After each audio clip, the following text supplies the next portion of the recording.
Ingat, saat berbicara ada dua pilihan. Kamu ingin menggunakan head voice atau ingin menggunakan diafragma nafasnya. Ini karena akan kelihatan berbeda. Ketika kamu menggunakan head voice, biasanya suara cenderung tidak bulat. Tapi ketika menggunakan diafragma, suara akan diproyeksikan dengan bulat. Contoh, ketika saya tidak menggunakan head voice.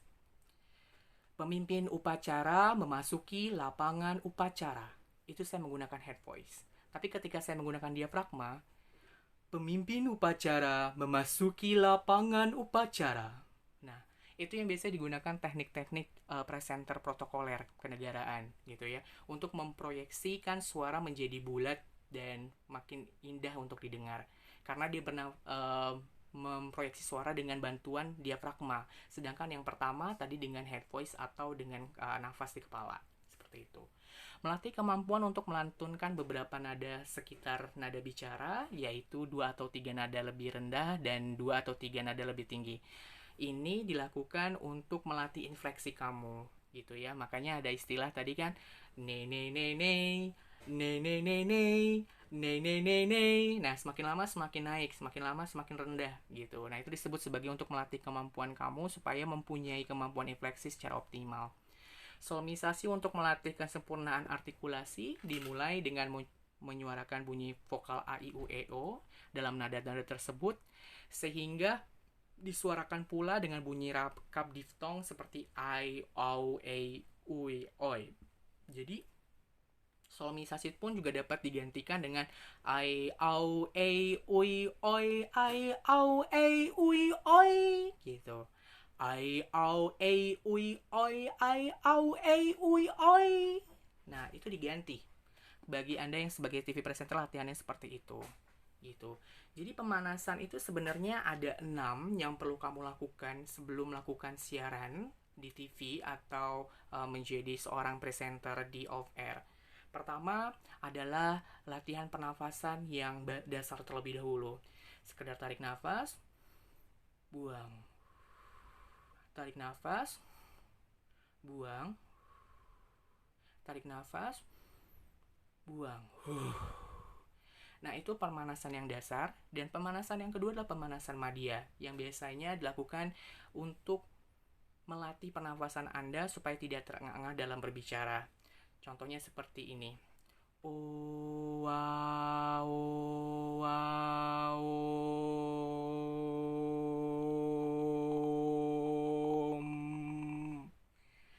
Biarkan berhenti sampai kapasitas perut Anda sakit di sini. Nah, itu disebut dengan pernapasan madya.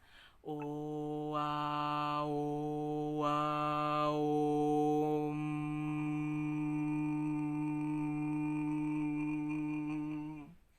Sampai terasa sakit perut Anda, baru Anda berhenti. Itu latihan pernapasan madya. Latihan ketiga adalah olah vokal A, I, U, E, O tadi yang dapat dinadakan. Contohnya, A, I, U, E, O, A, I, U, E, O. I, O, oi, E, oi, I, O, oi, E, oi. Itu disebut dengan olah vokal. Dan yang keempat adalah olah bibir atau lip drill, yang seperti sudah saya jelaskan di pertemuan pertama via Zoom conference. Brrr, brrr, brrr. Dilakukan 3 repetisi, di mana yang pertama cukup dengan lambat dan singkat, medium, lalu lama dan panjang. Brrr, brrr, brrr. Nah, itu yang keempat. Yang kelima adalah senam muka. Seperti yang sudah saya jelaskan juga di pertemuan 1 via Zoom conference, untuk merelaksasikan semua otot yang ada di muka Anda, supaya ekspresi Anda pun nanti saat menunjukkan vitalitas suara juga semakin bagus.